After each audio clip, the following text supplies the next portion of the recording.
جنید صاحب کیا کہیں گے؟ امریکی صدر ڈونلڈ ٹرمپ کی جانب سے غزہ میں امن بورڈ کی تشکیل، ڈونلڈ ٹرمپ نے وزیر اعظم پاکستان کو غزہ پر امن بورڈ میں شمولیت کی دعوت دے دی ہے.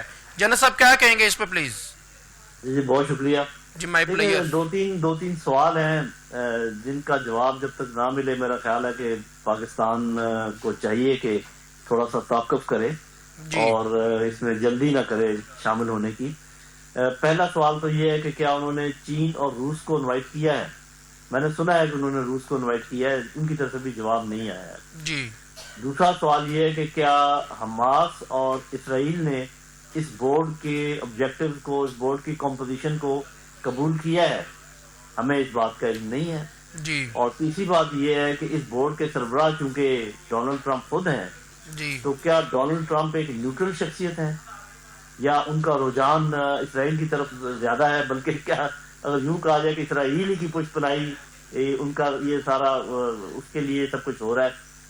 تو میرا اپنا خیال تو یہ کہ اگر بورڈ میں چین اور روس شامل ہو جائیں تو پاکستان کو بھی چلے جانا چاہیے، اس لیے کہ وہاں کوئی نہ کوئی آپ رجسٹ کر سکتے ہیں، کوئی اس میں پالیسی میں اپنی آواز شامل کر سکتے ہیں، کسی چیز کو بڑھا سکتے ہیں، کسی کو کم کر سکتے ہیں.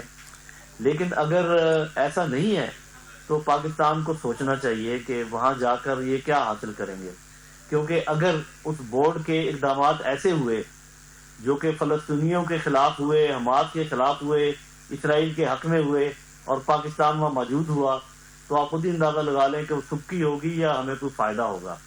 لیکن اگر کوئی ایسا امکان ہے کہ اسرائیل کو روکا جا سکے، جبکہ میرا اپنا اسیسمنٹ یہ ہے کہ اسرائیل کو آج تک نہ کوئی روک سکا ہے نہ آئندہ کوئی روک پائے گا.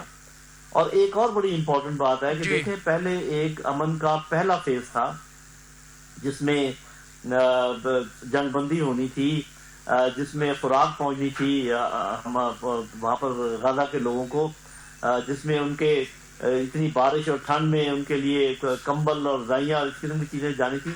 کیا وہ ہو گیا؟ تو بڑی حیرت کی بات ہے کہ جب فیز 1 مکمل ہی نہیں ہوا، جب ٹرمپ مکمل طور پہ حامی ہے اسرائیل کا، اور جبکہ باقی جو ہمارے دوست ملک ہیں اس میں شامل ہی نہیں ہیں، بڑے بڑے دوست ملک، چائنا کی میں بات کر رہا ہوں، تو آپ کس جلدی میں ہیں اور آپ وہاں کیا حاصل کرنے جا رہے ہیں؟ مجھے اس کا کوئی اندازہ نہیں ہے. مگر اس پہ جنید صاحب ترجمان وزارت خارجہ طاہر اندرابی کے مطابق پاکستان غزہ میں امن و سلامتی کے لیے بین الاقوامی کوششوں میں مصروف ہے، جبکہ ان کا یہ کہنا ہے کہ مسئلہ فلسطین کا اقوام متحدہ کی قراردادوں کے مطابق دیر پا حل نکل آئے گا.